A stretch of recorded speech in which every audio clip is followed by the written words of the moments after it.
right, welcome everyone to in the room and also on Zoom. We have a wonderful program today, starting with our guest speaker, followed by talks by our CFAR Excellent awardees. It's going to be a great program.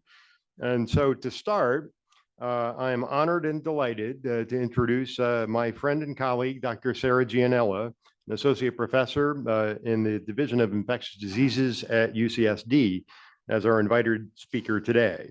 Dr. Gianella received her MD, followed by her ID fellowship training at the University of Zurich in Switzerland, after which she moved to do a postdoctoral fellowship at UCSD in the laboratory of Doug Richman in 2009. She joined the faculty in the ID division in 2013, where she leads a virology laboratory, and since then has been impressively productive, publishing over 100 papers, which have been cited thousands of times. Some of her notable contributions include characterizing HIV reservoirs in people who start very early HIV treatment, elucidating the contribution of tissue reservoirs to HIV persistence, evaluating sex differences in HIV reservoirs, and also the immunologic and virologic factors that affect HIV transmission from genital fluids.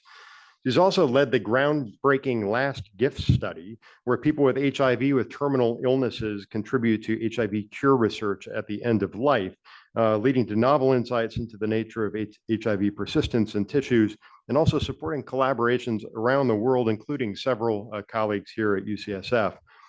She was also the first to identify a link between genital CMV shedding and HIV persistence, as well as systemic immune activation. And she's contributed to several studies linking surrogate markers of CMV infection, as well as inflammatory pathways to end organ disease in the context of treated HIV.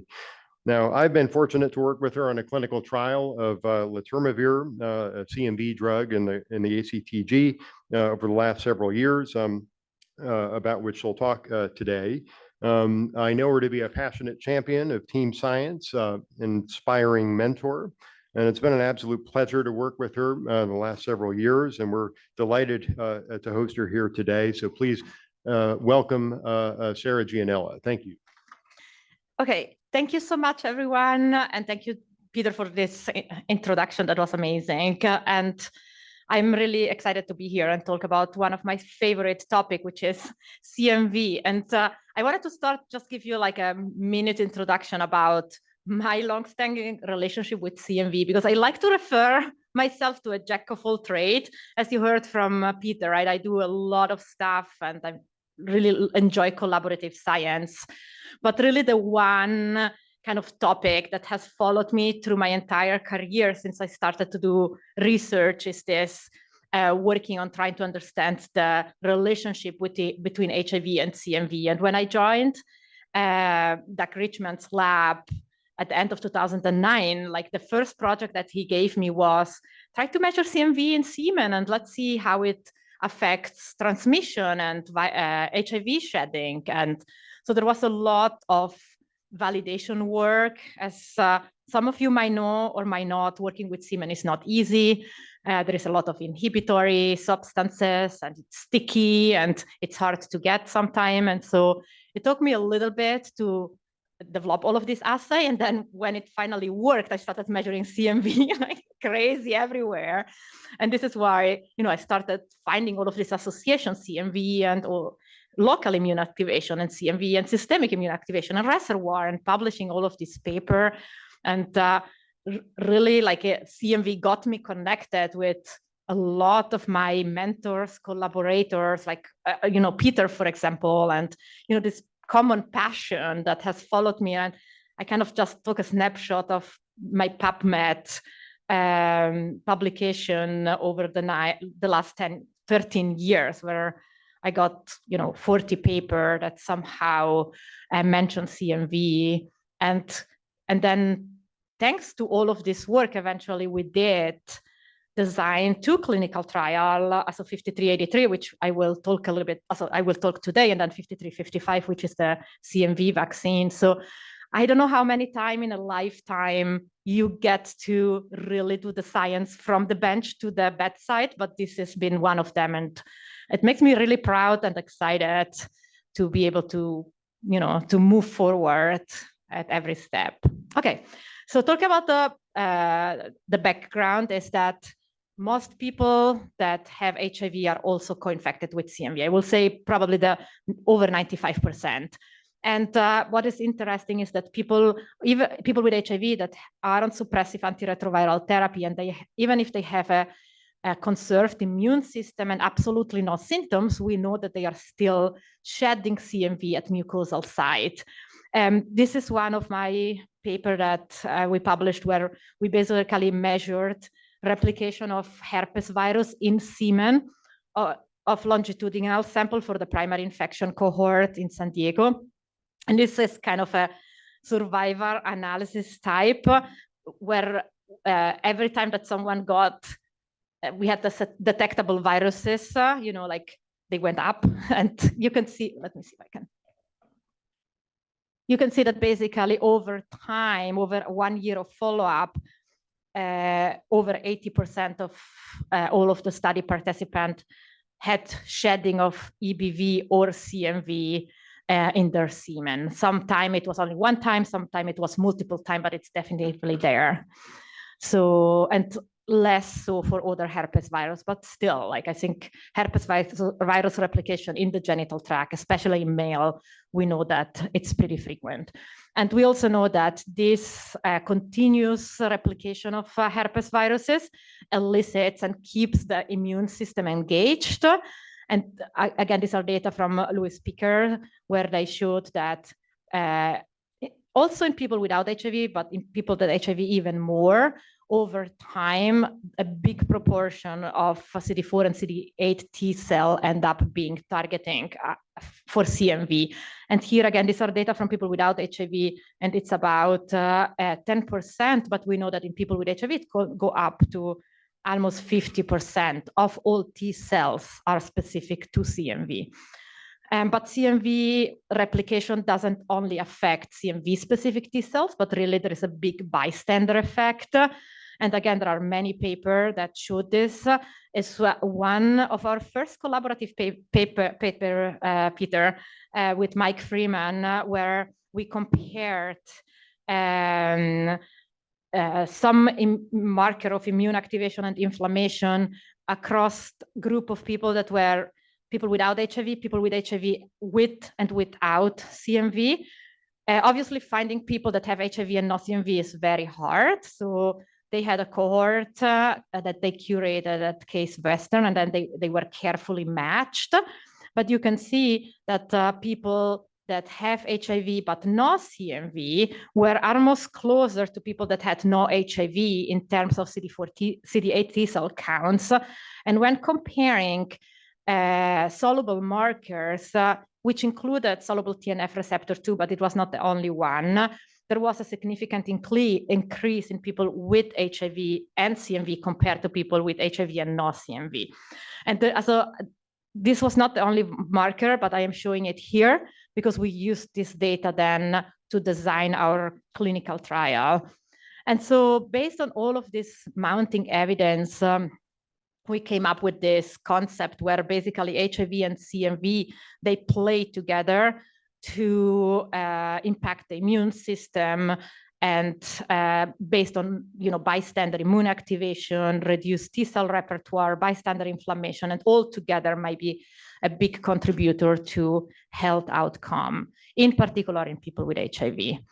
So really CMV as a contributing to immunosenescence and in particular cardiovascular disease has been studied outside the field of HIV since a long time, also in geriatrics, but in particular in transplant.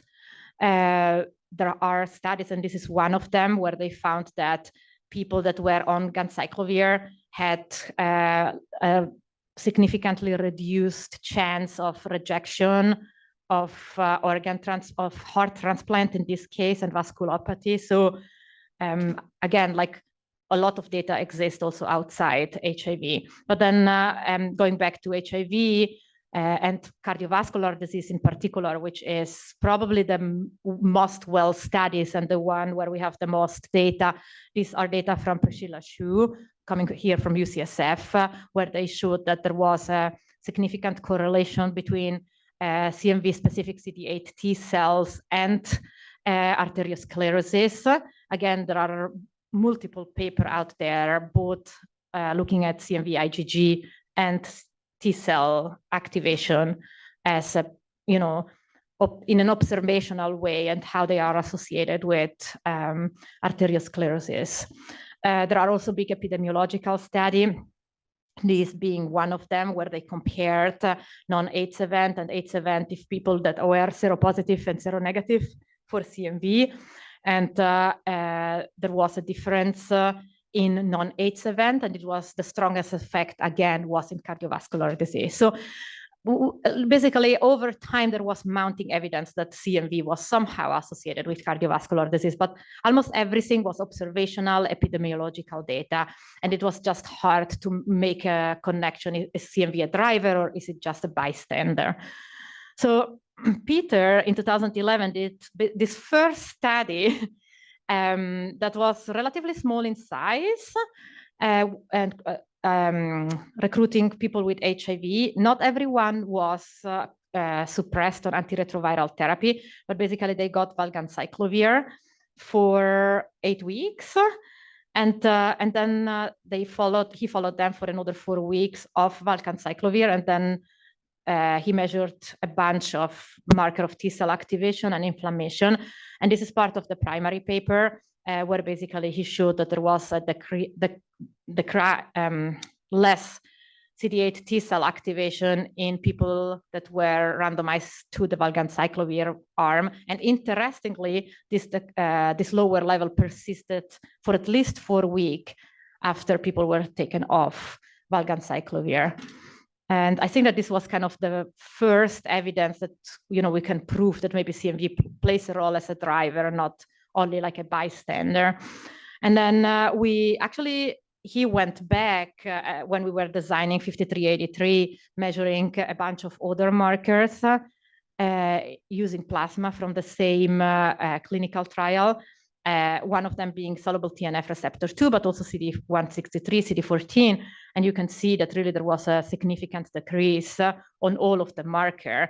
And why we are so interested in soluble TNF receptor 2 is because there was another paper from Tenorio where he was showing it that was, so there was a big association between soluble TNF receptor 2 and myocardial infarction and stroke. And so basically Peter Beck calculated that if this effect size is real, we basically could decrease myocardial infarction by 22% with our intervention, which is larger than any other intervention, including statin. So basically, based on this preliminary data, was a strong, you know, how we designed 5383, which is basically our letermovir trial, right? So it started a long time ago. So letermovir is a terminase inhibitor. It's a relatively new drug against CMV, and is used right now in the clinic for mostly in the transplant patient to prevent CMV. And this was the first time that somebody proposed to use it to basically in people with HIV, with the endpoint to look at decreasing inflammation. But the original study design was 48 weeks. The primary endpoint was soluble TNF receptor 2, which we picked based on all of the, you know, preliminary work we did. And our hypothesis was that we will be able to reduce inflammation and some cardiometabolic indices in the letermovir arm compared to the no treatment arm. So it was a phase 2 randomized open label multi-center trial. It was supposed to be a placebo-controlled trial, but then don't get me started, but we ended up losing the placebo component, and we settled for an open label trial. And basically we had people come in, we were taking blood before treatment and at the time of treatment initiation. And then we were planning to put them on letermovir for 48 weeks and then follow them for another 12 weeks. And then at some time points, we were doing mucosal sampling, which included genital, oral and urine and rectal swab. And then we planned a futility analysis after the first 40 participants of 180 reached 8-week study visit. So that's something that the ACTG made us do at the time. So they told us we had to pick two markers basically, and we picked soluble TNF receptor 2 and soluble 163 based on our preliminary data. And so after 40 participants, we had to stop the trial and basically do this futility analysis before we were allowed to move forward with enrolling the other 140. So these are the baseline characteristics of our first 39 participants that ended up contributing to the analysis, with one participant had to be excluded because I think he took some prohibited medication. So the study was by design stratified by CD4 count and sex at birth.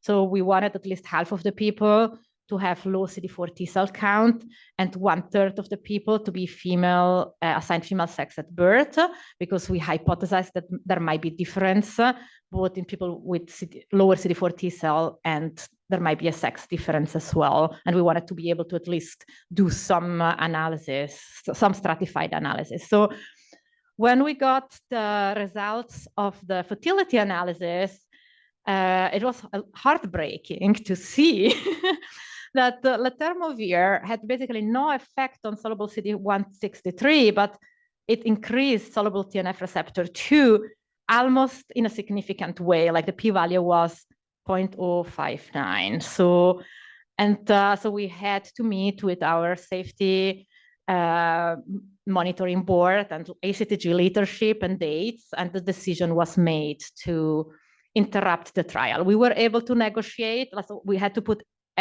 take everyone off letermovir, but we were able to negotiate to follow people for 3 months off letermovir because we wanted to see what happened to this marker when people go off letermovir. But obviously, this is not what we were hoping, because we invested a lot. We really strongly believed in this trial, and we invested a lot of time and energy in designing it. But on a second thought, after the initial shock, we were like, it's really interesting what happened here, right? So why is TNF receptor alpha going up now? What is the difference between this and the valganciclovir trial? And so is this really such a surprise? Because if you look at the literature, CMV has not always been the bad guy. There is a lot of evidence, and recent paper even from Tim and Michael from a few years ago, like last year actually, where there are evidence that sometimes having CMV might be a good thing, right? That people that are co-infected with CMV, they do seem to do better with COVID. Sometimes they do have a better response to vaccine. And so there is something about CMV that makes him, sometimes bad and sometimes good, but the story is not as straightforward as one would hope or think. So Peter and I bounced back and we got really excited. And so we started generating all of this data to start to disentangle the mechanism underlying. And so one of the hypotheses that we had is that CMV encodes a viral IL-10, which is a human IL-10 homologue. And we know that IL-10 is an immune modulatory protein. And maybe if we decrease CMV and we decrease the viral IL-10, it's almost like taking your foot off the brake, right? And then a lot of other immune marker might bounce up, at least initially. So Peter in his lab, he did measure human and viral IL-10 and the IL-10 receptor in plasma. Viral IL-10 was not detectable, which is not really surprising because we do think that the action is not in blood, but in the tissue. So we just didn't have the right place to measure it. But we did observe a significant decrease in IL-10 receptor with basically no change in human IL-10. So this is an indirect evidence that maybe this might be part of the mechanism, right? That you suppress CMV, but then you suppress also some of this immune modulatory pathway that end up increasing inflammation, at least at the beginning, right? We don't know what would have happened if we stick to week 48, because obviously they made us stop the study. But then we also ran proteomics on plasma, and we observed that in the letermovir arm, we saw dozens of marker decrease, and many of them associated with cardiovascular disease, with a lot of inflammatory driven complication, which includes insulin resistance. And we haven't even finished the whole analysis and mapping yet, but really it seems like the impact on the proteomics is really strong. With only 8 weeks of therapy and only 40 people, we already have so many significant biomarkers that are decreased. And then what makes it even more interesting is that by reviewing the literature, Peter found this paper from JID from last year where a group of people used the Mendelian randomization to try to identify which are the soluble markers that more strongly correlate with cardiovascular disease in people with HIV specifically. And they found these 5 markers. And basically in the letermovir trial, 3 out of these 5 were significantly reduced. So basically at the end, I think that the CMV story obviously doesn't end here, right? I do think that our study, even if we were cut short and we were not able to do everything we wanted to do, we could show that letermovir was safe and well tolerated. We actually didn't have any grade 3 adverse event, and there was no significant difference even in lower level adverse event between arms. It did suppress CMV DNA, and but unexpectedly there was this increase in soluble TNF receptor 2, which ended up killing the study. And we hypothesize that it might be like the unintended consequences of suppressing some of this immune modulatory pathway. But on the bright side, we did found all of this inflammatory and cardiometabolic marker that were not initially part of our primary hypothesis, but that there is a very strong link to cardiovascular disease. So obviously it's hard to tell with this study what is the clinical significance, and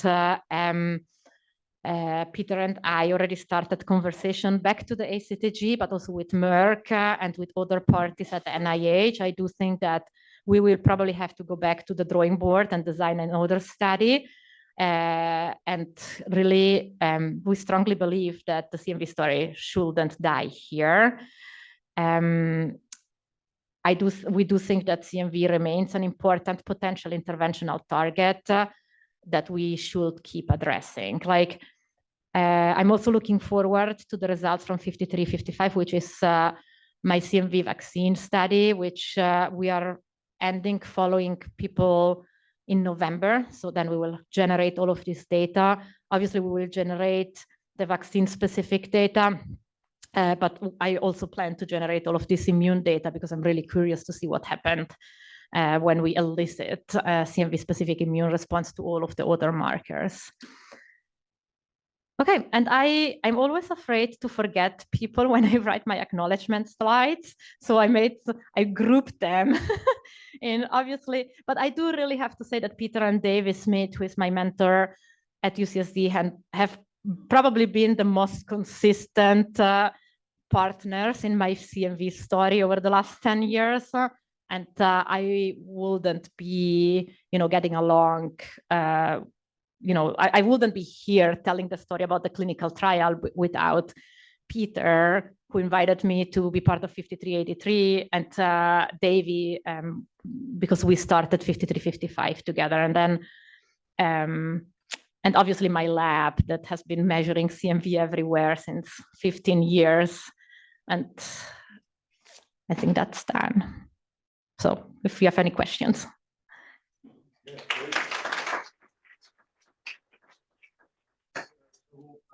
open it up to questions.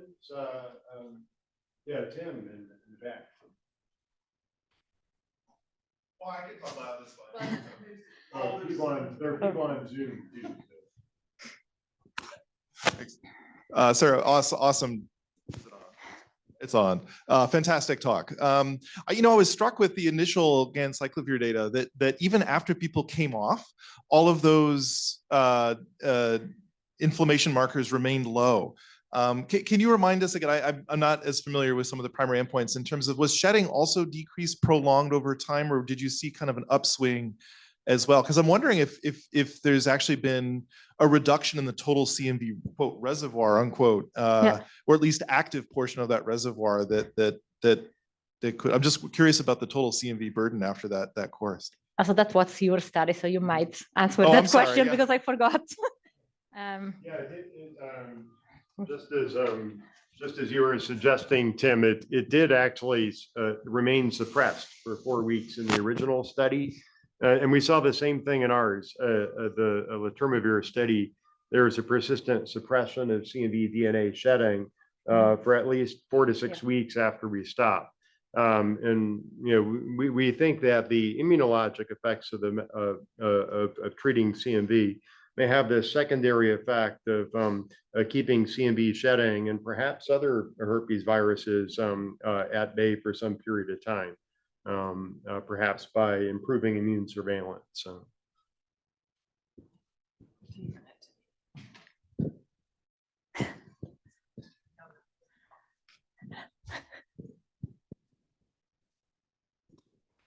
My question is really, that was lovely, such exciting science. My question is related to Tim's, which is, so what would you see the end game being? Like, let's say this works. Do you see people on a lifetime of antivirals, or is the hope that they can, after enough time, maybe you vaccinate them, they can control it on their own? And then as a bit of a corollary to this, what are you most excited about in looking at, target surrogate markers that aren't biomarkers in the blood, but things like, non-calcified coronary plaque, the gut? How can we get at, is this making a true clinical difference in people without the mega study? I mean, that may need to be done eventually, but we have some really good clinical markers, or close to clinical markers, that might be able to help us predict things like progression of heart disease, et cetera. That's a very good question, Annie. Thank you. And so let me answer first the second part, because this is what we were hoping to do with 5383, right? As you know, 5383 had 3 sub-study. One was a cardiovascular sub-study where we were planning to do PET-CT to look at inflammation and plaque. And then we had a fat biopsy sub-study where we wanted to see if there was an effect on the metabolic insulin resistance. And then we had a neuro sub-study with lumbar puncture where we were hoping to see a decrease in neuroinflammation and possibly an improvement in neurocognitive or depression, right? So I think that our attempt to make our initial study so complicated is what triggered the ACTG to even ask for a futility analysis. But I think that our next step will probably look a lot like what we wanted to do, right? Like a study where we will have some surrogate clinical endpoint like PET-CT, fat biopsy, and lumbar puncture, basically the same. And then if we then keep seeing it, a positive effect, then obviously our dream will be the large phase 3 clinical trial. That's our end game. Now, do people, or is it realistic to have everyone on letermovir for a lifetime? Probably not. It's an expensive drug. Probably that's what Merck would like to do. But maybe it's enough to keep them for a while, maybe early during infection. I am excited to see 5355, how the vaccine looks like, maybe a combination of letermovir vaccine, and then people can come off at some point. I think there is so many open questions, but it's just, we're leading the charge here, so we're not ready to let go. It's just sad it ended this way. But again, I think we learned a lot. Like Peter said immediately, right? Your favorite outcome of a study is the one that you least expect, because that's the one where you learn the most. it would have been almost more sad if we didn't see anything at all. At least now we have to try to explain why it went up. So. Sarah, maybe you can talk a bit about plans for reservoir. So. Oh, yeah. Oh, I think Monica had a question, but yes. It was just that reservoirs, that would be interesting. My quick question is letermovir's activity against other herpes DNA viruses, as Peter alluded to. So like even HHV8, like HHV6, but I know herpes and, what evidence do you have that it's I think that fully active? Yeah. Yeah, so to the best of my knowledge, ritonavir is really specific for CMV. And we started right now, so we started with EBV, and we might want to do other herpes virus, but one of our hypotheses is maybe there is another one that pops up, right? But it was not the case for EBV. So we could go back and measure more herpes viruses. Yeah, that is actually one of the unique features of this study is that, letermovir is actually the only anti-herpes virus drug that targets just a single herpes virus. So targets a CMV terminase complex, which only CMV has. None of the other herpes viruses have that same thing. So whereas we could not tell, what viruses we were treating with valganciclovir because that treats all the herpes viruses. In fact, the different result with TNF receptor 2 is almost certainly treating other herpes viruses, not CMV. And we think EBV is a key one. But this is unique in that we're able to isolate the effect of CMV. Great talk, Sarah and Peter. I had a question. So IL-10 is a really complex cytokine. We've been looking at it in our acute HIV cohort. And it plays really different roles depending on the stage of disease. So these were all chronic treated individuals who received letermovir, correct? Yeah. Yeah. So the role here is really immunosuppressive. And so I guess my question is, when you saw that unexpected rise in TNF, I believe, and you correct me if I'm wrong, CMV also, is producing sort of suppressive IL-10. Mm-hmm. So as you're reducing that, is it allowing some of these other effects from the human IL-10 to come into play, where it also has a sort of antiviral impact? Do you think that could be going on, and how might you investigate that in your next study design? That's a good point. I think that one of the next steps that we are doing right now is to try to find the viral IL-10 in tissue. And if actually yesterday we had a call, and we will try to order the primers and see if we can start at least measuring viral IL-10 transcription in tissue.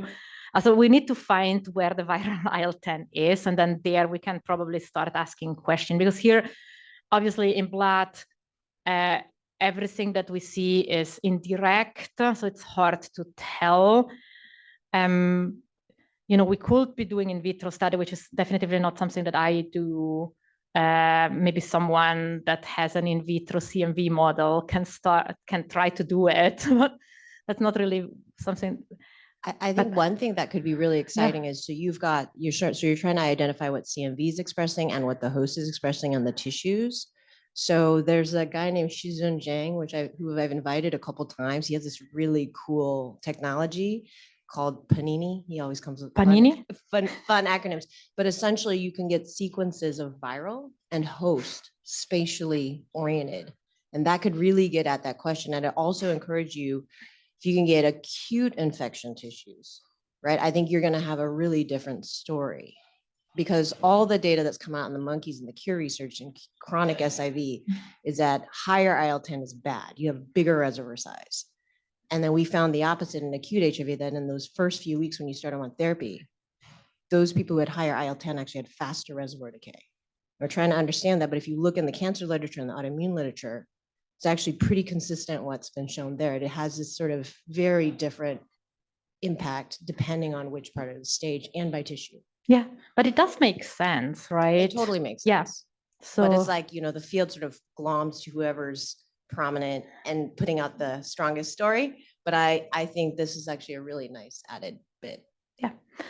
And going to the reservoir, which is what Peter was interested, because my niche in all of this clinical trial is really to see the effect on CMV on the viral reservoir, right? Because there is evidence from my paper, but also many others, that there seemed to be an association between being seropositive for CMV or having more shedding and having larger reservoir and also more clonal expansion of HIV-infected T cells. And so we will be doing a lot of reservoir work on these samples. And I agree with you, like IL-10 might play a role, right? With this, putting virus into latency and, negative immune regulator. So I am, so definitively the IL-10 story doesn't finish here. And so basically what we are planning to do right now is just to measure IPDA, which is, intact and non-intact HIV DNA, and also cellular transcription in both arms, and see if there is a difference. I also wanted to do integration site analysis to see if there are a difference in clonality over time in people that are on and off letermovir.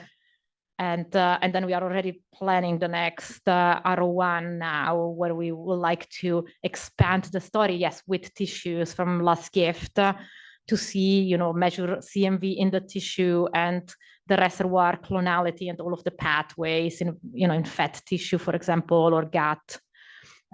This is where the CMV is. Like I think there is a whole reservoir spin-off here for sure that we can look at. Also with the vaccine sample, right? Because obviously if you vaccinate people and they have an increase in CMV-specific immune response, are you clonally expanding the reservoir? So I'm looking forward to that too. Was that your question?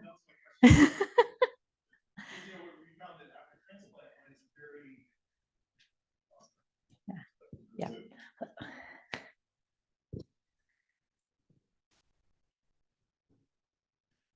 Yeah, though that would be a phenomenal study to look at expansion, also HIV within those expanded cells, and because even after cytotoxic chemotherapy, transplant, things like that, you have an enormous amount of subclinical reactivation of human herpes viruses, and we saw working with Eileen Scully about 10 years ago that in this cohort that all of the reservoir basically went into EBV/CMV specific cells.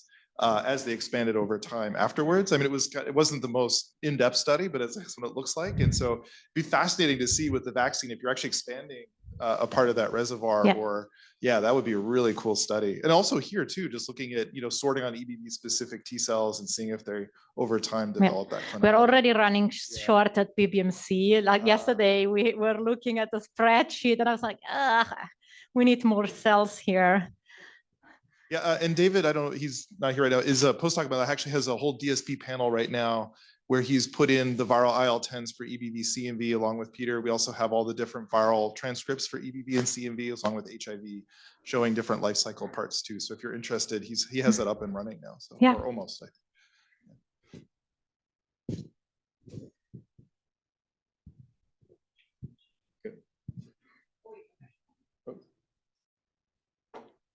All right, we have also a question in the chat from Lisa Stanga. Beautiful talk with great insights. Can you talk a bit about what types of tissues are available from Last Gift that other scientists could request? Like when we do, and that's so funny, I always end up talking about Last Gift, but so when we do the rapid autopsy, we collect every possible tissue that you can imagine.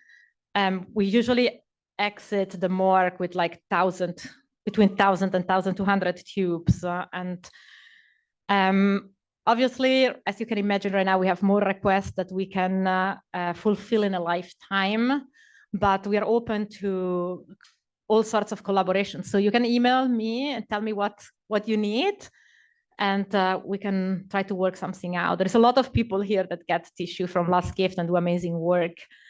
And we are obviously a great resource.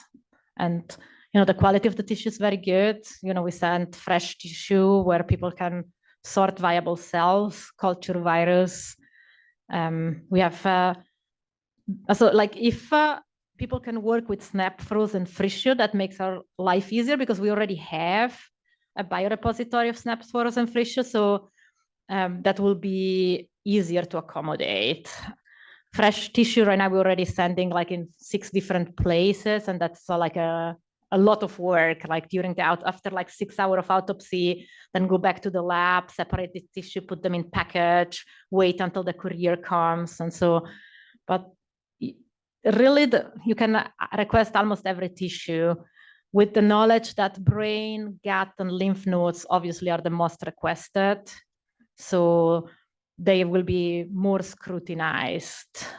And the community put together a nice framework that we follow very religiously about what their priorities are. And we published this in Pathogen and Immunity as an example of, participatory model where the community had a lot of insights, because we just realized we couldn't fulfill all the requests, but because we don't have the resources, and at some point the tissue is ending. And so we asked the community to create like a priority list. And so we always go with the highest priority down the line. But assuming you fit the priority, we have the tissue, we are always open to collaborate. Okay, and maybe one last question before we start the next session, or do we have? Yeah, okay. So when do we expect to hear from the vaccine study for CMV, and what do you think about, how do you think about, treating the virus versus boosting the immune response against the virus, and how, which approach do you think is likely to work better?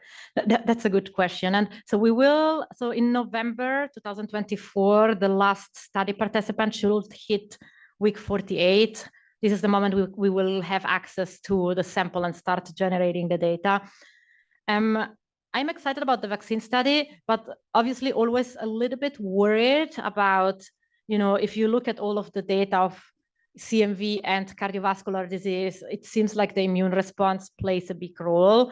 That we were always thinking maybe we boost the immune response and then we make it even worse, right? My hope is that with the vaccine, we boost a much more clean anti-CMV specific immune response, and we avoid the big bystander effect, because CMV, as you know, it's a large virus that has been co-evolving with us for, since we were sponges, and it's really good in avoiding the immune system, right? So this is how the T cell engage for a lifetime and keep trying to do an effective immune response, that they just never make it. So I think that all of this bystander effect is what is damaging for the host. So if we have a good vaccine and we can elicit a targeted immune response, maybe we can control the virus and avoid the bystander effect. So. Great. Thanks, Sarah. So join me in thanking Sarah for a great talk and great discussion. Welcome, esteemed colleagues, to the 10th annual CFAR Excellence in Research Awards. So it is my pleasure to introduce and welcome and start the session. My name is John Salcedo. I'm an associate professor at UCSF, and I co-direct the mentoring program here at the UCSF CFAR with my colleague, Dr. Jonathan Fuchs here, who's the director of the Center for Learning and Innovation at SFDPH, and also clinical professor of medicine here at UCSF. So for those of you on Zoom or new to our program, the CFAR mentoring program is a year-long program where nearly every HIV investigator, I don't think of one that hasn't gone through this program, comes through this 12-month program, and we offer seminars on professional and career development every month. We have a leadership retreat, and from that pool, we pull out the awardees that are nominated that the CFAR leadership has selected. And they also get, each mentee in this program gets a senior career mentor. So the mentors in the room, thank you. Your efforts and guidance do not go unnoticed. So they're a really big part of the program. So we want to thank all the senior and career mentors here. But the CFAR mentoring program is actually in its 20th year. So these programs have been around for a while. And the best part of, at least to me, and I can probably speak for Jonathan, the best part of this job is we get to see every ESI come through the program and see them grow. We get to learn about them and their work. and find ways to support them. So that's a really nice way to really understand the community of future investigators. And so I want to thank everybody who's been a part of that program: Lauren, Joe, Monica, Brenda, Caesar. And so to get started, it is my pleasure to introduce Dr. Phyllis Tien, there's Phyllis, who will be introducing our first awardee, Dr. Rebecca Abelman. So Phyllis.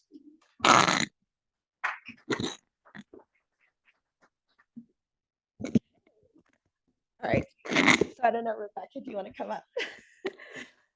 So, hello, everyone. Good morning. I'm Phyllis Tien, and I'm the Chief of Infectious Diseases at the San Francisco VA. And I am so pleased to introduce Rebecca Abelman today, the 2024 CFAR Excellence Awardee for Clinical Research. I first started working with Rebecca a little over 2 years ago, after Lawrence Wong asked me to serve as a co-mentor to Rebecca. And then since then, she has been phenomenally productive. She has published 8 peer-reviewed papers. She has had 4 first author publications in the last year. And then she also just recently received, or a year, it's like July, received the NHLBI HIV K-12 Award. And I can say on behalf of all the ID faculty at the San Francisco VA that we were ecstatic when Rebecca agreed to join us there. So today she is going to present on the menopausal transition in women with and without HIV. And she will talk a little bit about her work in our MaxWise combined cohort study, some of which she presented as an oral late breaker at CROI a few weeks ago. So.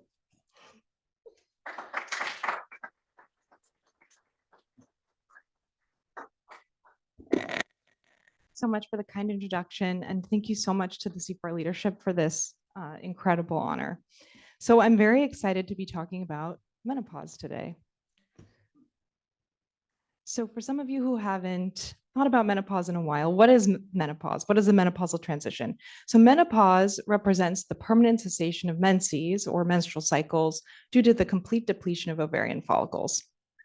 And the menopausal transition is the multi-year period that's characterized by declines in ovarian reserve, which results in the depletion of estrogen. And the menopausal transition is divided into menopausal categories. So premenopause, perimenopause, and postmenopause. And sorry, I guess my figure got a little messed up.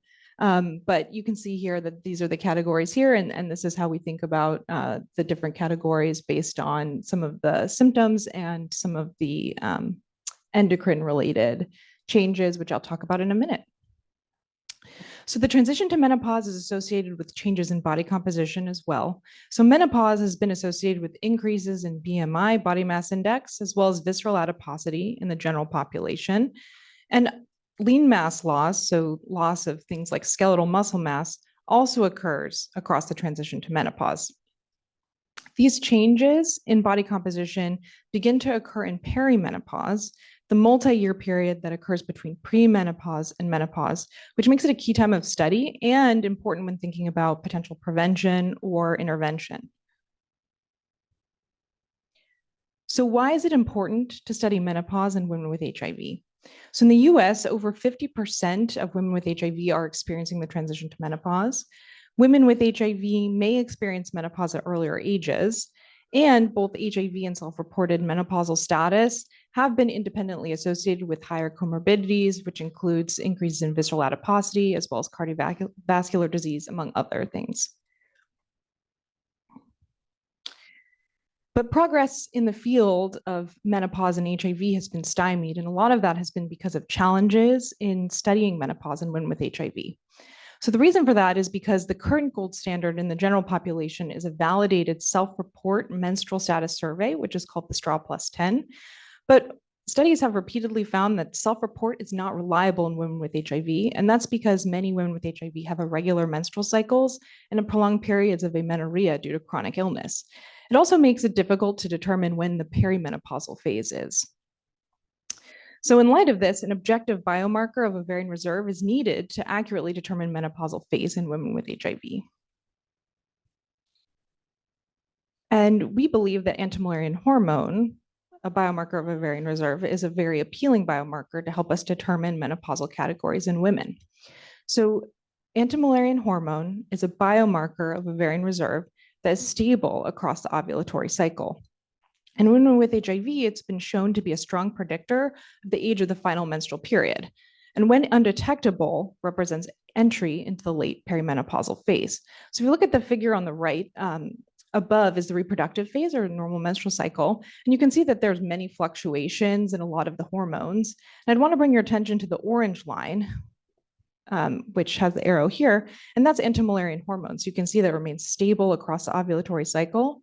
And then below in the panel B, during menopause, you can see that whereas there are many fluctuations in the hormones that occur during menopause, that anti-Mullerian hormone pretty stably decreases across the menopausal transition. So our work has used serial anti-Mullerian hormone values to categorize women into menopausal phases. However, there are still some key knowledge gaps that we've attempted to address with our work. The first is, how does HIV influence the body composition changes that occur during menopause? And two, how does antiretroviral therapy impact body composition change across the transition to menopause? So to address this first question, we recently published a paper in CID last year, where we're looking at women with and without HIV in the Max-Wise Combined Cohort Study, or MWCCS, from 2000 to 2017. And we were looking at annual rates of change in BMI and waist circumference and used anti-Mullerian hormone to determine menopausal phase. So the results are here in the figure on the right. So you can see that with BMI, that in women without HIV, BMI increased slowly until 50 and then declines. And that's, I'm sorry, the blue is women without HIV. And then we have the solid line, which is those who had menopause, entered in late perimenopause early, and then the dotted line, women who entered late perimenopause later, and then red is women with HIV with the same solid and dotted lines. So you can see that whereas women without HIV had increases in BMI followed by declines, that in women with HIV, that BMI remained mostly flat. And then if you look at waist circumference, which is the panel on the right, that in both women with and without HIV, the waist circumference progressively increased over time, and that began in perimenopause until around age 55, whereas it became steeper in women with HIV when compared to women without HIV after age 55, but overall remained lower than in women without HIV. So overall, the key finding was that the expected increases in BMI and waist circumference that occurred during the menopausal transition were blunted by HIV infection in this work, which suggests a possible contribution of ART regimens that were associated with lipoatrophy. So building on this, the next question that we had was, does menopausal phase at the time of switch to an integrase strand transfer inhibitor containing ART regimen affect body composition? And the reason for that is because women may be more susceptible to INSTI-related weight gain. So integrase strand transfer inhibitors, or INSTIs, have been implicated in greater weight gain than other antiretroviral regimens, both in treatment-naive and ART-suppressed individuals. And women with HIV may be particularly affected, with some studies demonstrating greater gains in weight, BMI, and waist circumference with INSTIs than in men with HIV, although other antiretroviral therapy regimens, such as tafuralafenamide, may also be contributing to greater weight gain. So we presented this work at CROI, and to answer this question, we leveraged the MWCCS using retrospective data from women with and without HIV, and this spanned from years 2006 to 2019. We included women who were ART suppressed for at least 2 years and did not have prior exposure to an INSTI before the switch visit, and we excluded visits where women had either a detectable viral load, were on active treatment for tuberculosis or in chemotherapy, and then were pregnant or within 2 years postpartum. We also excluded women who had a history of hysterectomy or bilateral oophorectomy, and then we excluded visits in women without HIV who reported PrEP use. We then divided women into menopausal categories, so premenopause, early and late perimenopause, and postmenopause, again using anti-Mullerian hormone levels. We categorized women into 3 groups. So women with HIV who were newly started on an INSTI or INSTI positive, women with HIV who were not on an INSTI at a similar time point or INSTI negative, and then a comparison group of demographically similar women without HIV. We used mixed effect models to value the change in waist circumference and BMI by menopausal phase, and we used time intervals of 6 months for interpretability. So here are the characteristics of the index visit. So I know that there's a lot in this table, but what I want to highlight here is that the women in the INSTI positive group were slightly older than the women in the INSTI negative group and women without HIV, with a median age of 52 compared to 49 and 47 respectively. And that was reflected in the menopausal categories as well. So you can see that a higher proportion of women in the INSTI positive group were in menopause when compared to the women in the INSTI negative group and in women without HIV.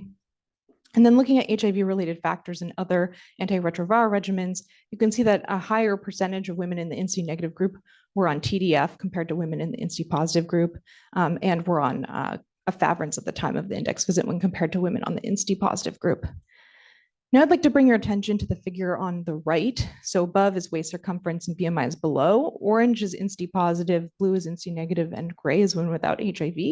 And what I really want to highlight here is that you can see that women, regardless of INSTI status, HIV status, or menopausal group, had BMIs at the index visit that were in the obese to overweight range.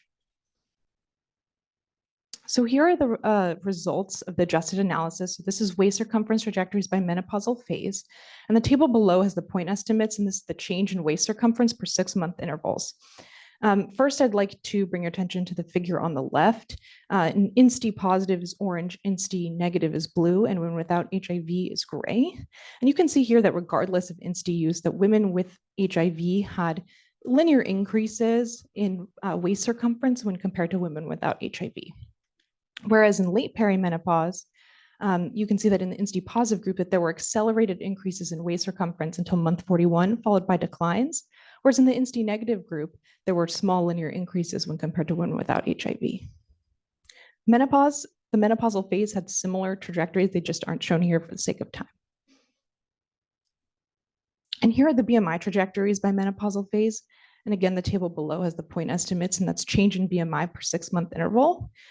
And again, orange is INSTI positive, blue is INSTI negative, and gray is women without HIV. And you can see that a premenopausal switch, the INSTI positive group had increases until month 26, followed by declines, whereas the INSTI negative group had linear increases. However, when we compared the INSTI positive and negative group, there was no statistically significant difference between the groups, whereas in the women without HIV, there were smaller linear increases.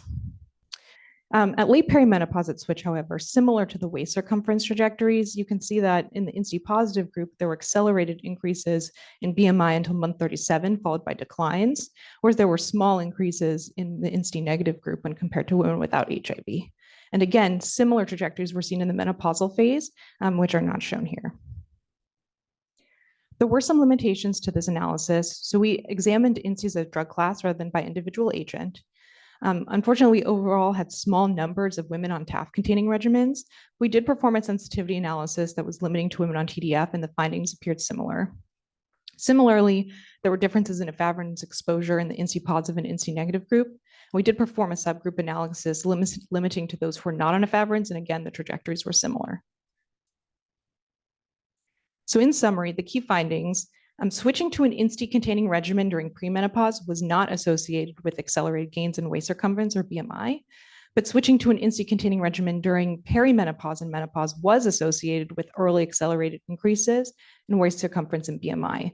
So taken together, our findings suggest that menopausal phase contributes to the reported body composition changes after switching to an INSTI-containing regimen, which we think could have important clinical implications for midlife women with HIV. So in conclusion, taking these studies together, in women who were exposed to older antiretroviral regimens associated with lipoatrophy, HIV appears to blunt the expected increases in BMI and waist circumference across the transition to menopause. However, switching to an INSTI-containing regimen in late perimenopause or menopause is associated with accelerated increases in BMI and waist circumference when compared to women with HIV who did not switch and to women without HIV. So taken together, I think these findings suggest that there may be a potential synergistic effect between HIV and menopause, and that perimenopause is a key time of study in this key population. And for future directions, I'm going to evaluate cardiometabolic disease parameters across the menopausal transition with and without switching to an INSTI. So with that, I'd like to thank all of our study participants, my incredible mentors who nominated me for this award, my division and the division here, and as well as the CFAR. Thank you.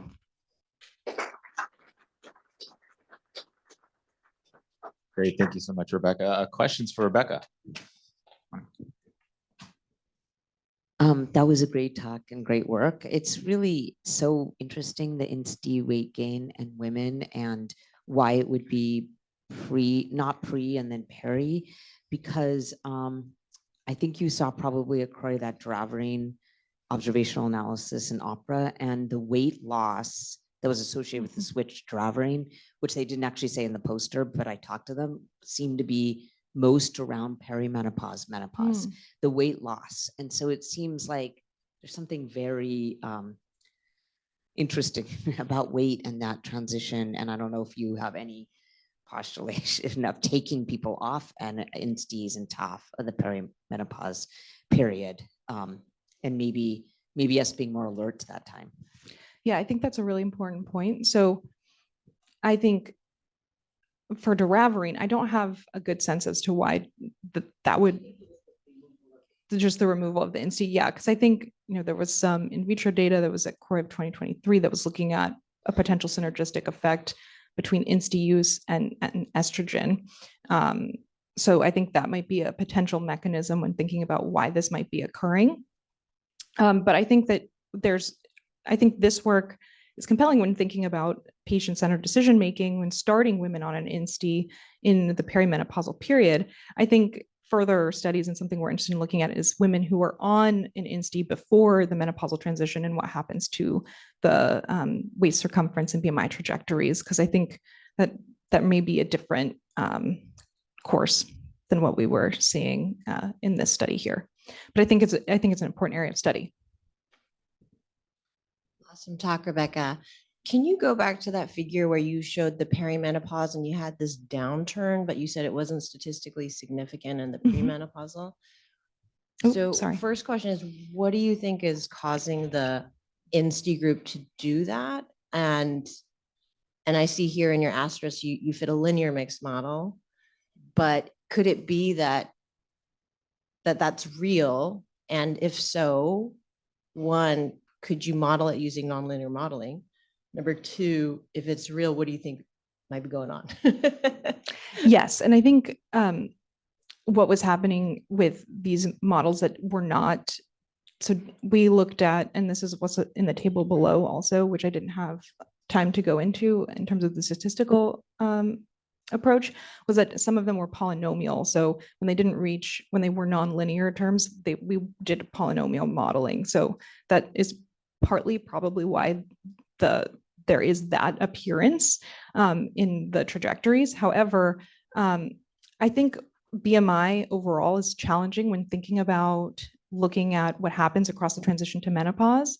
The reason for that is because there's lean mass loss. So there's also a lot of skeletal muscle mass loss.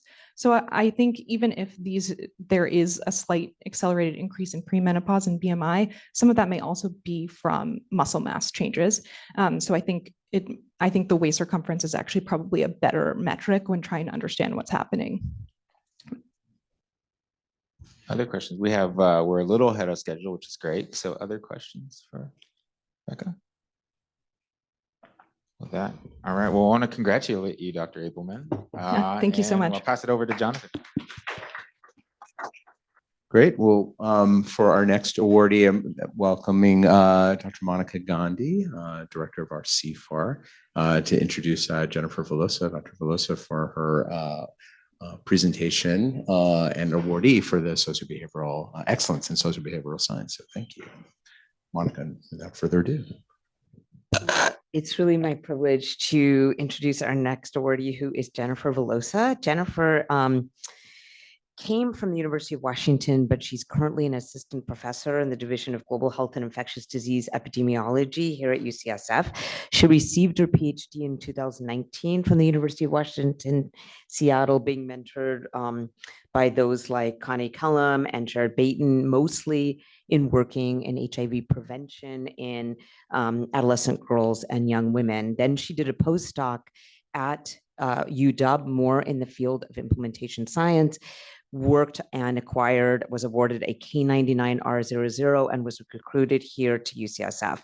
She is doing great work, mostly in South Africa and Kenya, mostly again in the population of adolescent girls and young women in the field of HIV PrEP, and is putting in an R01 in a few short weeks to profoundly, I hope, help increase and improve adherence to those who are on PrEP, young women using novel adherence metrics and modalities. So really excited to hear about integrating HIV prevention and mental health service delivery for young women. Awesome. Thank you all so much for being here today. It's my pleasure to talk with you about some of my work integrating HIV prevention and mental health service delivery for young women.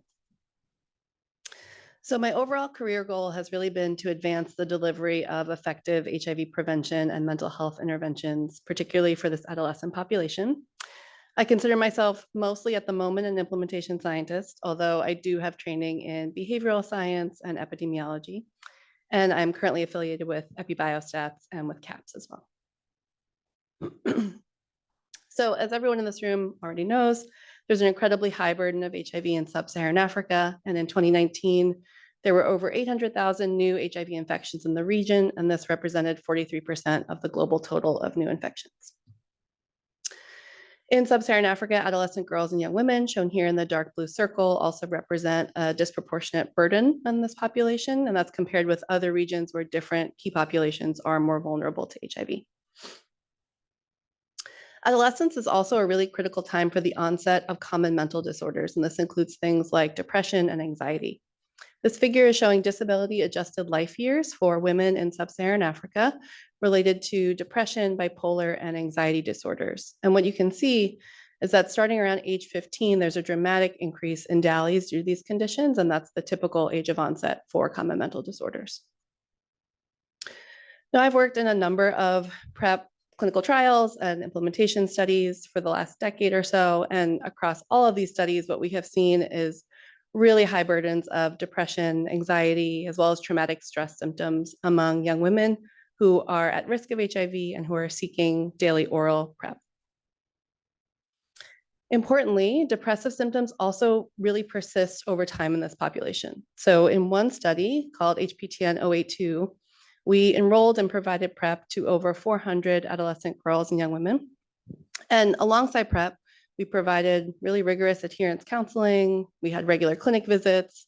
We had remote visit options. We had social support interventions. We had gender-based violence services. And despite all of that, we saw that about half of the population had persistent elevated depressive symptoms over 1 year of follow-up. This is also especially important when we think about PrEP adherence challenges in this population. So we know that young women have difficulty adhering to daily oral PrEP and persisting on it. And across 4 studies that I've been involved in, we've seen that depressive symptoms are really consistently associated with about 20 to 30% lower PrEP adherence. So really just exacerbating PrEP adherence challenges for young women. Now, all of this really emphasizes the need to think about integrated mental health and PrEP adherence service delivery for young women. And an ideal place to do that might be in primary care clinics or HIV clinics where young women are already coming in for HIV testing. They're already getting their PrEP. They might already be getting contraceptives. But we know these to be very overburdened clinical spaces with long wait times, providers who are very busy. And so that's really pushing us as a field to think about, well, what would be the optimal strategy to think about integrating PrEP with mental health services in a way that is also conserving resources at the clinic while being tailored to young women's needs. So I'm going to tell you today about one study that I was involved in called the PrEP Smart study, which really sought to think about these questions of integrated and layered PrEP and psychosocial services for young women. PrEP Smart was conducted in 2019 in Johannesburg, and the overall aim was to think about the optimal sequence of PrEP adherence support, which included psychosocial services for young women. The study gets its name because it is a SMART trial, and that's an acronym. It stands for Sequential Multiple Assignment Randomized Trial. And before I tell you a little bit about the study methods and the results, I wanted to just give you a bit of a rationale for what a SMART design is and why we wanted to do one. So we could certainly have provided sort of a one-size-fits-all integrated package of PrEP adherence support and mental health services for young women, but that probably would not have been very beneficial to patients who have individual and tailored needs around these things. And it also certainly would not have been beneficial for these overburdened health systems already. So we really wanted to think about adaptive intervention approaches. How could we meet the needs and the preferences of young women while also working within this constrained health environment? And SMART trials provide the data from a clinical trial perspective to inform aspects of our adaptive interventions in the real world. So with SMART data, we can think about decision rules about when and how we might scale up our services, the type and the dose of the interventions, and how we're sequencing or layering these interventions on top of each other. And they start the same way you would start any other randomized trial. You recruit your participants, you randomize them, and you follow them over time. And now this is where a typical RCT might stop. But with the SMART design, we have a few additional steps. So we might take the group who we would consider responders to that initial intervention, and we could let them continue and just keep getting what they were getting and see how they do. And then we can take the group who are non-responders and offer them something else. We can randomize them to a different intervention or stepped up intervention in some way. And this is just one example. And there are a number of different things you can kind of do in SMARTs with the responders and the non-responders.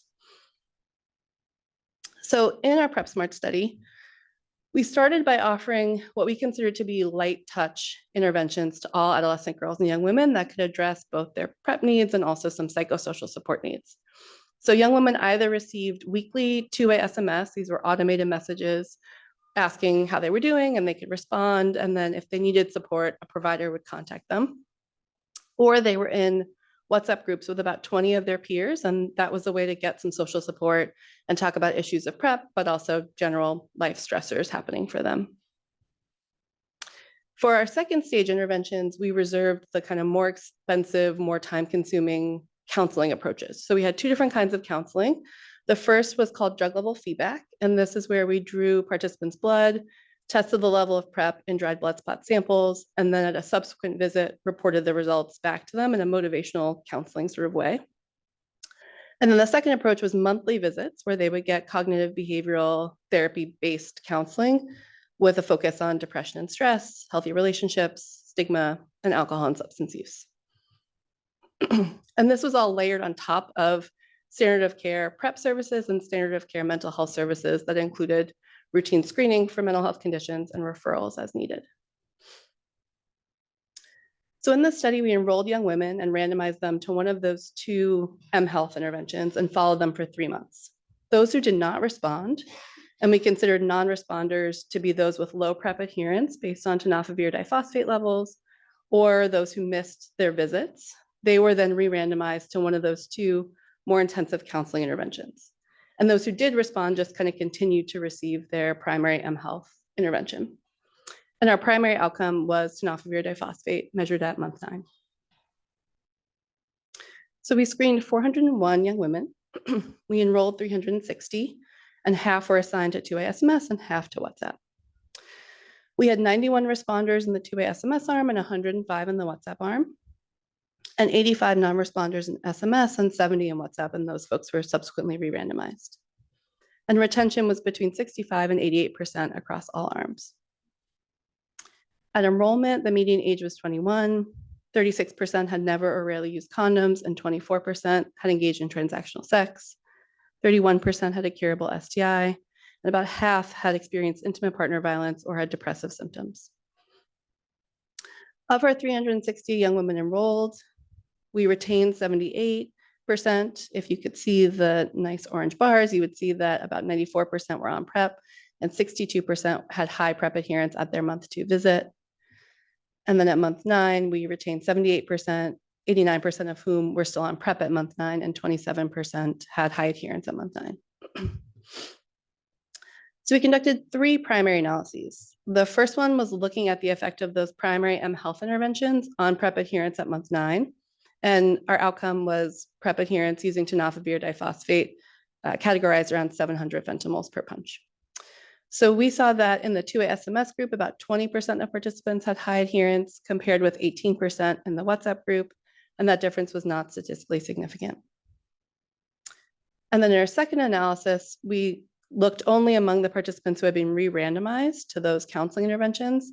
And again, looked at differences in PrEP adherence between groups and saw about 5% in drug level feedback and 4% in monthly counseling had high adherence, and that was also not significant. And we're repeating the same type of analyses, looking at differences in depressive symptoms by arm. And then in our third primary analysis, we wanted to look at differences in the proportion with PrEP adherence by each of the 4 embedded dynamic treatment strategies in our SMART design. So in a SMART, you have different pathways on which you're kind of following people, and our study had 4. So you could start with SMS, followed by, if you were a non-responder, either getting monthly counseling or drug level feedback counseling. And then you could either start with WhatsApp, followed by either monthly counseling or drug level feedback counseling. And across all of those 4 strategies, we saw that between 24 and 27% of participants had high adherence at month 9. And again, the difference between these 4 strategies was not statistically significant.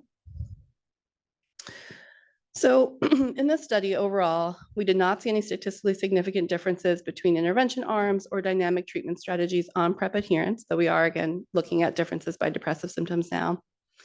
This kind of tells us altogether that maybe the strategies had a really similar impact on PrEP adherence, but it's important to note that we did not compare any of these strategies to a standard of care condition. We also had some challenges re-engaging non-responders after that month 2 visit, and that group had the lowest retention overall.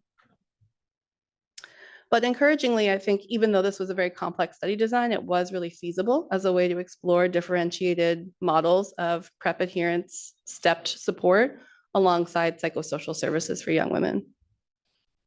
We did also see that overall PrEP adherence was higher than in comparable cohorts, so about 25 to 27% with high adherence, compared with other cohorts that see lower than 20% adherence by a month 9 visit. And so that did provide some encouragement, but overall, I think results of PrEP SMART really highlight that individual level PrEP adherence and psychosocial interventions may just be insufficient to overcome some of the bigger structural barriers to PrEP use for young women, and really points to the need to think about how can we bring in long-acting HIV prevention options and maybe integrate those with some psychosocial support for this population.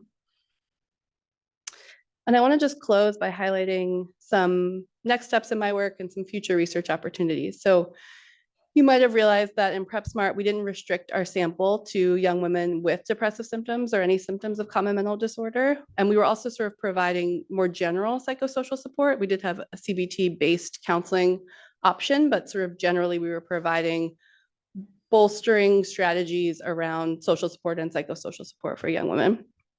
This was because we knew we were operating in a context where about half or a little over half of young women experience psychosocial symptoms.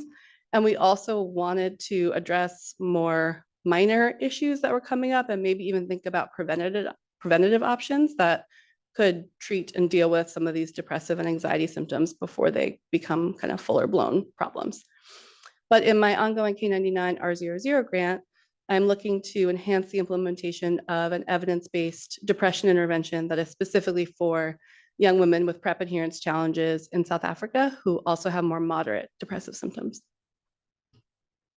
And then secondly, the grant that Monica mentioned. So I mentioned in PrEP SMART that we had a drug level feedback counseling component, and young women really liked having motivational counseling based on their drug levels, but we used a blood-based marker of PrEP adherence in PrEP SMART, and that had a lot of challenges. It was costly. We had delays in getting results back and just had several issues with it.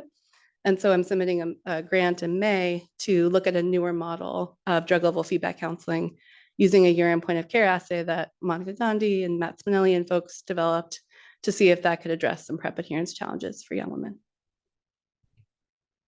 And I want to just close by thanking my mentors and collaborators, the study teams, thousands of participants, and my funding sources. Thanks very much. It's a fantastic talk. So this talk's open for questions.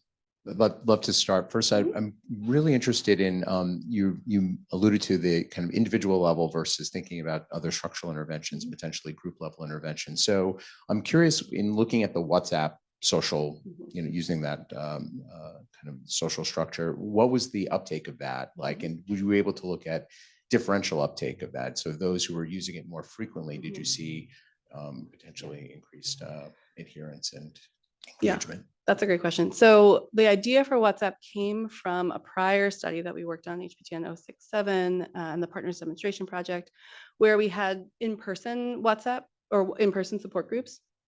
And those are really challenging for young people to come together at a specific time and to get them all in person. So we thought, well, maybe if we could do a WhatsApp model, that'll be a way to reach everyone and provide social support a little bit more asynchronously throughout the study. That did have challenges. You know, I think we were sort of artificially creating participant groups to come together without them having opportunities to have met with each other beforehand or necessarily to have created structures for participants to know each other beforehand. We did a lot of changes over the course of the study to modify how we were doing the WhatsApp groups. We sprinkled in some in-person events for each group over time to try to build that group cohesion. I will also say WhatsApp is a challenging software to work with because you can't get a lot of data from WhatsApp from the back end, and it's really challenging to download those data and do something analyzable with it. Also, a lot of participants were talking in voice memos, which just made the data very messy. A lot of emojis, it's a fun, it's a fun thing to work on. But to your point, having a measure of like engagement in the WhatsApp group, we're still working on what that would look like and what that would mean, because there's engagement in actually messaging, but then there was engagement in just were you looking at it. And those are the data that WhatsApp has not been willing to give us freely. And so we're having a hard time seeing who actually read all of the messages at a given point in time. We do have CASI data asking folks how often they engaged. We also have a measure of group cohesion that we included in the CASI in the end. And we did some qualitative interviews asking about that. And all of that points to, I think, overall really high acceptability of WhatsApp, and that the WhatsApp help participants think about their PrEP use and think about the stressors in their lives, but not quantitative data to back that up. Great. Nice presentation, Jen. Thank you. Question for you about some technicalities around things like, did you see that many or any of your participants like lost their cell coverage? Because a lot of times, at least in vulnerable populations, we find that people's cell phones get turned off, and so it's a problem. And then another question on top of that, was there any problem with people feeling stigmatized and getting messages around HIV? Great questions. Yeah, so as enrollment criteria, participants had to have access to their own phone. So we had in this context a number of participants who were sharing phones with either family members or significant others, and really wanted to make sure that they had access to their own phone. So as part of the eligibility assessment, we took their phone, we kind of went through it with them, we helped them set up permissions and privacies on their WhatsApp.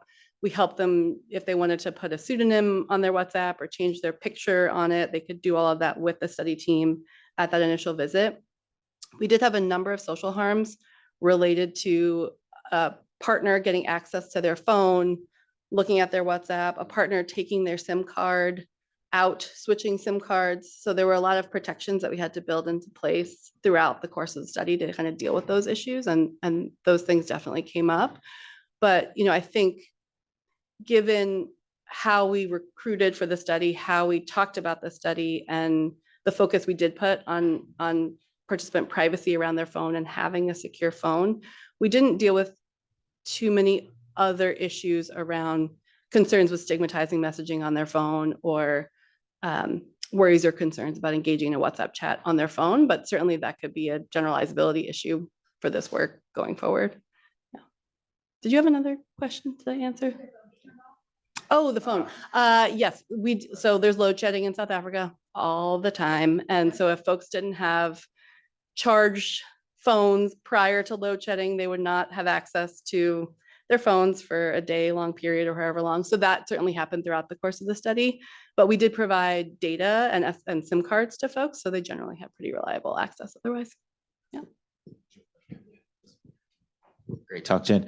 And thank you for, continuing to do this work in terms of, I still work on depression a little bit, not so much now, but I always look back at there was the San Francisco Men's Health Study from the cohort started 84, the HIV cost utility study, you can look at any cohort and it's always like 1 in 2 people with HIV have depression, and kind of really haven't done anything to substantially reduce that prevalence.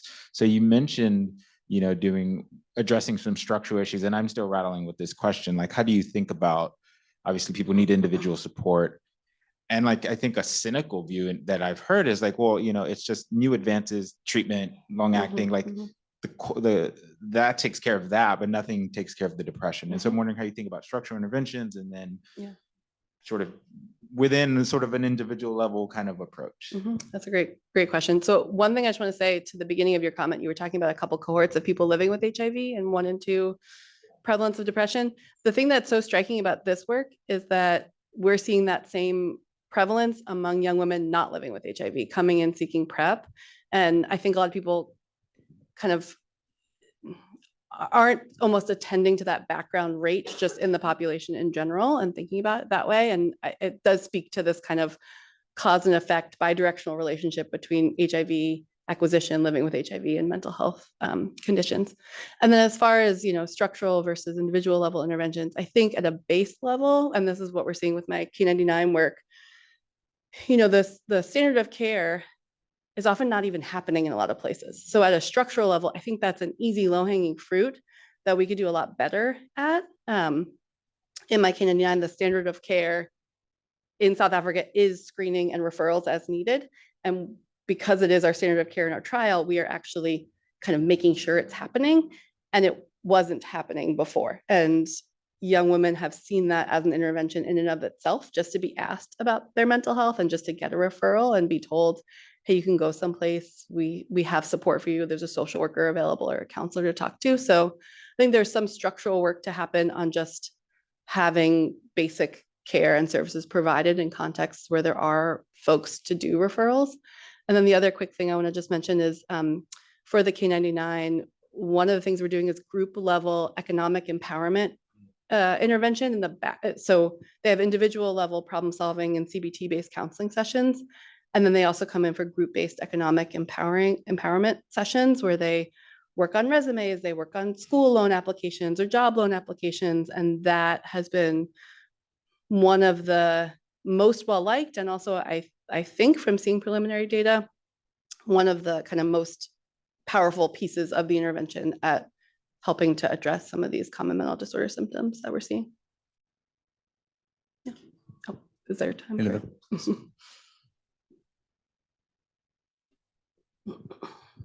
Thank you. Great stuff. Just want to comment on the depression and HIV, not HIV. So they don't have HIV, so they don't have inflammation from HIV. But what about co-occurring STIs? Have you thought about the role of inflammation in their depression with other co-infection or infections that may be going on? Also, I think that's something to be thinking about in the HIV world. I know probably people here are looking at that. That's a great question. Yeah, no, I haven't, but we do see really high prevalence of STIs in a lot of these cohorts, 30% or so with chlamydia, gonorrhea, or trich. So definitely worth looking at. Yeah. All these talks are so great, so I keep asking questions. Awesome talk. I had one question. So one, I like Jonathan's point about looking at people who actually were using WhatsApp and doing a sensitivity analysis. So just throwing that out there.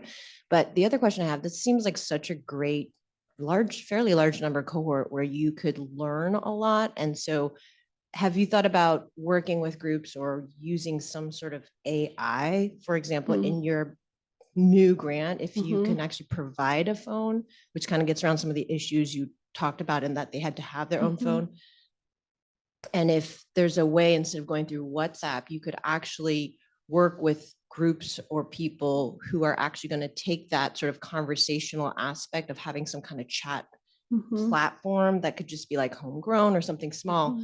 You could actually learn a lot of data because AI's strength is in training the data on new information and then seeing how it's applied to other areas. But anyway, as you were giving a presentation, I thought that was really cool. And you have an opportunity there with this unique cohort you've already developed. Yeah, that's a great point. I hadn't thought about it, but I like that suggestion. And EpiBiostats is definitely going in a very AI focused direction. So I think there could be some good department synergies there too for me. Yeah. Any last questions? Please join me in congratulating Jeff on an outstanding talk. And last and certainly not least, we're very excited to welcome Dr. Joel Ernst to introduce our last Research Excellence awardee, Paula Gongo. Thank you, Jonathan. And it's a really great pleasure to introduce Paula Gongo. Paul's early life and early education were in Kenya, where he excelled, even though it wasn't an always straightforward path for him. He earned bachelor's and master's degrees in Kenya, and then took a job with the Kenya Primate Research Center, actually working with an early stage schistosomiasis vaccine in baboons. His, I think, hunger for knowledge and additional education took him then to South Africa, to Durban, to the University of KwaZulu-Natal, where he did his PhD dissertation work at the Africa Health Research Institute with Alistair Leslie. His project there is a project that I think a lot of people were both envious and horrified by, in that it was important work that nobody really had the guts to do. Paul's dissertation work involved dissecting and isolating T cells and other immune cells from lung tissue excised from people with active tuberculosis. So this was not just scientifically adventurous, but it was really pretty hazardous. And it included, among other things, avoiding getting tuberculosis in the process. He succeeded in not getting tuberculosis.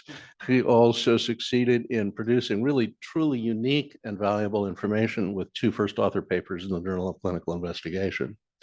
I was really fortunate that shortly after moving back to UCSF, Paul contacted me to discuss the prospect of a postdoctoral fellowship. And it happened that we had a project at the time that needed somebody with Paul's background and pluck. And so, to make a long story short, Paul joined us here at UCSF. His time here was met not too long after arrival by the COVID pandemic. Paul was, I think, one of the most resilient during the pandemic and resumed his work as quickly as he possibly could. He'll tell you about that work, but I think the other things I'd like to add are that along the course, Paul has been recognized, among other things, by a very competitive Helen Hay Whitney Foundation Fellowship, and has been a fantastic citizen. In other words, a member of the community, both in the Division of Experimental Medicine and beyond. He's an incredible teacher. He's volunteered his time to San Francisco public high schools. He's a great mentor to an SRA right now, whose ultimate destiny is probably medical school. And he has taught her a great deal. And he's a great partner and colleague. And so I'll let him tell you about his work. Thank you. Thank you, Joel, for the kind introduction. And thank you to the mentors who nominated me for this work so that we can share the work we do, and to SIFA and to fellow awardees, Jennifer and Rebecca. So I'm going to tell you about the work we do in terms of TB vaccine space. Just to warn you that as basic scientists, we have lots of figures in our presentations, but I'll make them easy to digest. So I'm going to tell you what we do for TB vaccine, but focusing on a certain type of cells called Th17 cells, which are CD4 T cells that characteristically produce IL-17, but they do much more than that. So this is a reminder that TB is still a serious cause of death in people with HIV. You can see there's been a good decline in deaths from HIV, the black line, and this is because of the phenomenal work of ART. But even last 2022, there were 167 deaths from in people living with the HIV caused by tuberculosis. We also know that although the ART are very effective, still in the community, people with on long-term ART, or regardless of whether they are started early on, and the cumulative effect of TB is still very high in people with HIV. So that we are still not off the woods yet, obviously. So when you talk about TB, HIV, and the immune system, there are always CD4 T cells, which are at the center here. And from TB angle, early experimental studies had actually shown that the relevance of T cells. And in this mouse experiment here, where mice are infected and then you deplete CD4, CD8 T cells, you can see differences in recovery. That's the survival rate here. So wild type means animals that have both CD4 and CD8. You deplete these differently, and then you see from around 370 days, that reduces to about 100 days if you deplete CD4 alone, or if you deplete both CD4 and CD8, that comes around 50 days. So there's a massive essentiality of CD4 T cells in controlling TB.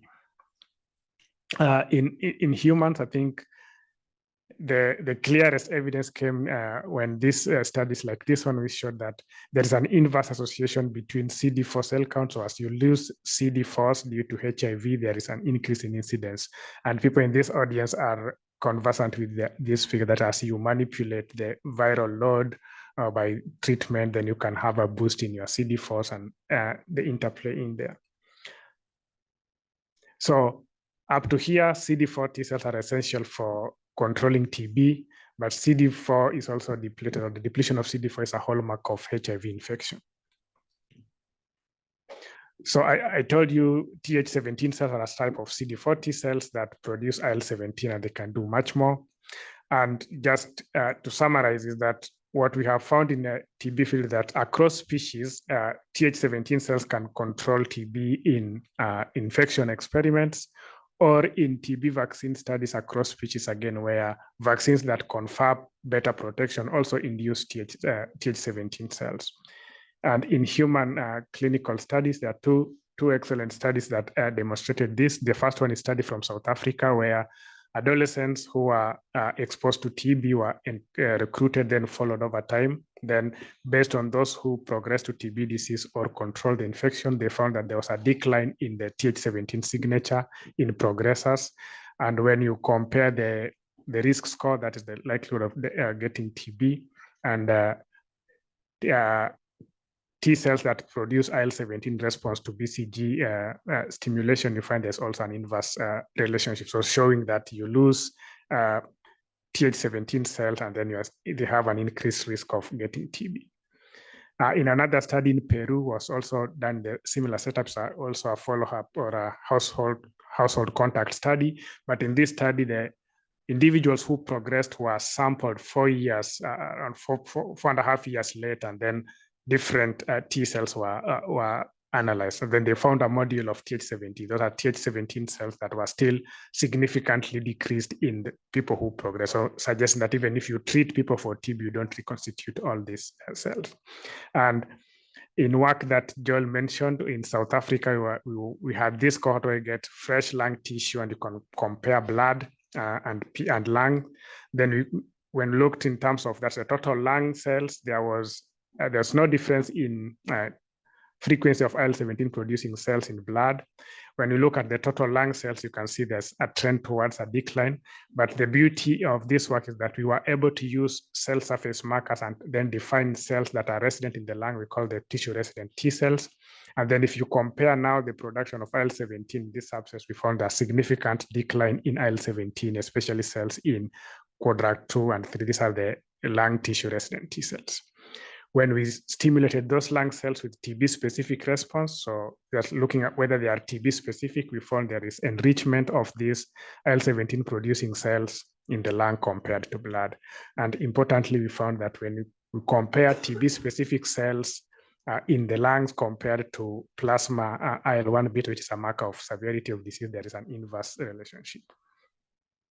And recently, in a study that was sponsored by the CIFA Mentor Scientist Award and collaborating with Dr. Hunt here, we used the SCOPE cohort to make some important observations. First, we found that when you go, so in this first column here, all these are participants from the SCOPE cohort who are virally suppressed, no detectable viral load.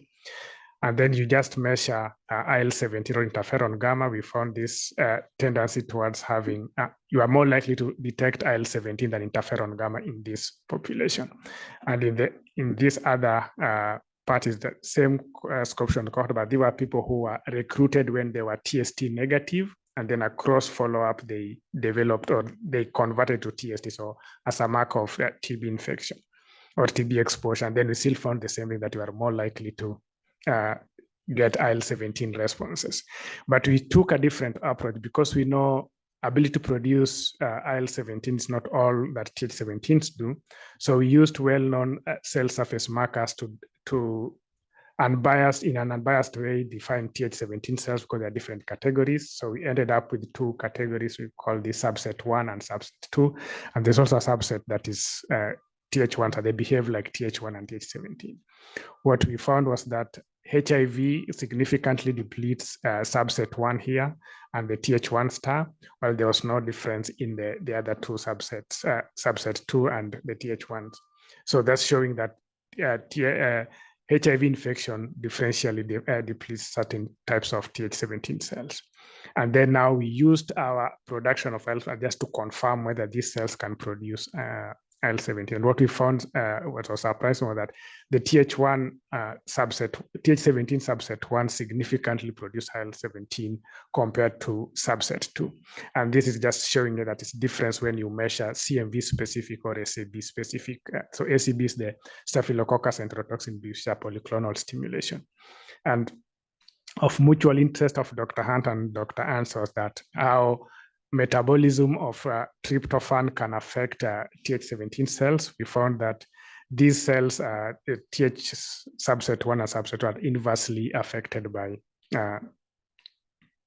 the breakdown of tryptophan. So we find here that HIV preferentially depletes certain subsets of Th17s that are most responsive to MTB stimulation. So I said that we are working in the idea of on the area of TB vaccine development. When you're working on TB, the first question is always, which are the antigens that should be targeted for a vaccine? And the reason we ask this is that TB has very big genome, meaning that there are so many, at least 4,000 proteins that the immune system should recognize. And you would expect that the most common antigens would be the ones that change over time because of the immune pressure. But in work that was done by Dr. Ernst and colleagues, they found that surprisingly, the most immunodominant antigens, so the T cell epitopes of those antigens, that is the areas of those antigens that are recognized by the T cells, are not changing. So meaning there's no immune pressure, so to speak, on those cells. But there were exceptions. So they found some antigens that vary. So despite majority of them being hyperconserved, there are some that vary. And this is the work that the main work that I've been doing in the lab, is to look at TB specific, antigen specific responses to these antigens. And I'll now just call them the RVMS, or rare variable TB antigens. And this is work that was done by Anton Tran, was one of the SRAs that I trained in the lab. He's now in a grad school. And what we found, to summarize, that these rare variable antigens again induce high IL-17 response compared to interferon gamma. So the median here is about 75% of them produce IL-17. These are 4 different antigens. The immunodominant antigens, like the ones included in the IGRA test, is at 6 and CFP10 induce interferon gamma. These are usually Th1 kind of response. And keeping with our tradition of probing T cell response beyond function, we use this assay where we can stimulate PBMC with these cells, then first look at antigen activated cells, and then based on that, look at those responding cells in terms of other markers of T cells. So we look at transcription factor, and what we found was these the squares are classical antigens, which are Th1. They also have very high T-bet, agreeing with the interferon gamma response. The circled data points are for the variable antigens, which produce a lot of IL-17. They also have high expression of rho gamma T, which is the transcription factor for Th17 cells. CXCR3 also high in classical antigens, all agreeing with that the classical antigens induce a Th1 response. We found variations in CCR6, which is another marker for Th17 cells. And this is work that we found in 2 distinct cohorts in East Africa. And these are people with controlled TB. So exposed to TB, but no clinical symptoms or not sick within the follow-up period. So there is lots of work that is going on in terms of TB vaccine research, and I just want to highlight one study or one vaccine for a number of reasons. The first reason was that this M72 vaccine is the one that produced, it's a subunit vaccine, so two proteins from Mycobacterium tuberculosis that was given to people at a 2-dose 3 days apart. And this gave 49.4% efficacy in preventing people with exposed TB from developing TB disease. And this after 3-year follow-up. Then the reason I'm showing this is that we are currently in the ants lab, we are doing epitope mapping, and this work led by another SRA, Julia, who is in the audience here. And the idea is, given how this vaccine is designed, because there are two proteins that are fused together, we want to map out and find what are the regions that are actually immunogenic, and that is important because we can now do TCR sequencing, whether there are clonal expansions at certain regions. So this one just showing that we see that majority of the response from just one portion, the PPE18 component of that. The third reason why I showed this is that there has been concurrent work which is looking at the M72 vaccine efficacy and immunogenicity in people living with HIV, and this is from MESA study. And this slide or this data I'm going to show has been shared to me, with me by Linda Hahn and Lisa Schillehuber. And what they found is that they did a similar study, two vaccinations, just as the original study. And what they found interesting is that even after 2 doses, the T-cell responses picked up on day 57 and stayed elevated after up to 3 days. So that's really good. And finally, I shared this because last month in the Keystone meeting, I had a chat with Alex Schmidt, who is leading this from the Gates MRI, and they have included people with HIV as well in the phase 3 that just started last month. So going to see how this performs over time. So to summarize, I just shown you that Th17 cells are protective against TB across species, encouraging experimental studies in animal models that show that protective vaccines, including a different route of vaccination with BCG that can give sterilizing immunity, they also induce Th17 responses. And in our own work in the lab, we have this rare set of antigens that also induce Th17 responses. And the work that we did with the SCOPE cohort, we show that there's this CD4 T cells that produce IL-17 appear preserved in treated HIV, but HIV depletes not the total Th17, but just certain subsets of Th17 cells. So I'd like to thank Dr. Ernst for being a good mentor and the members of the Ernst Lab, including Anthony and Julia, Dr. Hunt, who is my CIFA mentor and with whom we are able to do the Canurena and Th17 studies, the institutions or my affiliations and the funding for this work, mostly to Dr. Ernst and support from the CIFA. Thank you very much.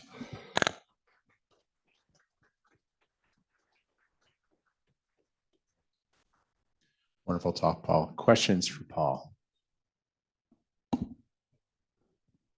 Paul, really important and fascinating work. It's one of the most fascinating things to me is that different TB antigens elicit different flavors of T cell responses, and you've highlighted this recent vaccine that that does induce some Th17 responses, preferentially perhaps. And is it possible that a preferential gamma response to TB might actually be harmful to the Th17 response by inducing immunoregulatory mechanisms like you mentioned, like IDO?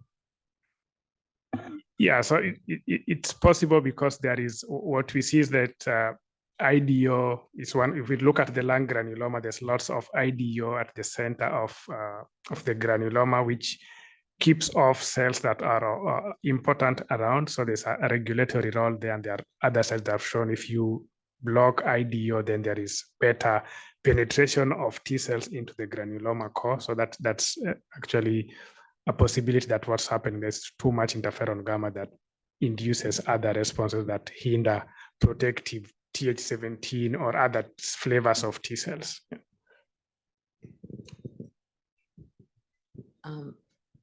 That was really good talk, and you've done great work. I mean, I think there's something really interesting about TB, that it's more of an interplay between the immune response and pathogen than so many other pathogens. It's like HIV, where the immune response, it's a very complicated interplay, and I think you're going to figure out the way to get a TB vaccine despite that complication. But my question was actually more on what's the funding like from the NIH about TB vaccines versus, sort of TB cure, TB identification, transmission prevention strategies, as I've seen the HIV vaccine funding start to decrease with all the failures, and knowing that we have a lot of treatment and prevention options in HIV. So I'm curious about the funding and the interest from the NIH and TB vaccine grants and technology. So I'll answer, then pass to Joel because he's more experienced in that way. But I think there's a lot of interest from in funding TB vaccine for two reasons. That's before COVID, we had this, there was, we can say, a burst in TB vaccine success, if you may, where there was some study showing that revaccination with BCG could reduce chances of, they called it conversion into based on quantiferon conversion. And then this revaccination, BCG, the same BCG vaccine given intravenous could give sterilizing immunity, right? So showing that you can actually induce, you can get sterilizing immunity by vaccination, and most important, that's from the same vaccine that we already have. So just saying you can use the same way, we can work with BCG, but tweak how to deliver it and what from those animals. So of course, we can't give IV BCG, but you can learn what are the signatures. We already know, for example, they have Th17 response. So there is, those studies spurred interest. And then there's, so if you look, there is even aerosol BCG trial going on in the UK right now, where you can give BCG intranasally, and then people will be challenged. So there's a lot of interest, but whether that translates to money coming to the researchers, I'll let Joel talk about that from his experience talking with the maybe from the NIH.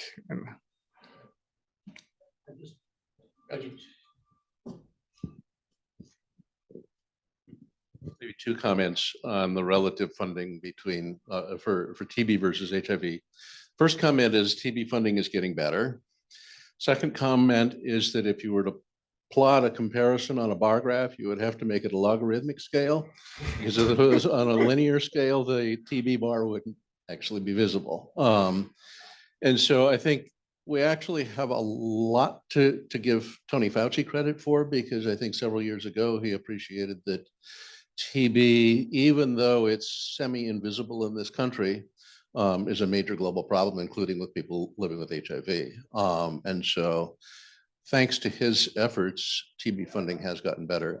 In terms of funding treatment and prevention and things like that, a lot of that is through USAID rather than through NIH. And so it's done in an USAID manner rather than an NIH manner, where basically it's very pragmatic and not that much knowledge generated. But it's better than, TB funding is better than it has been. Paul, thank you so much. Thank you.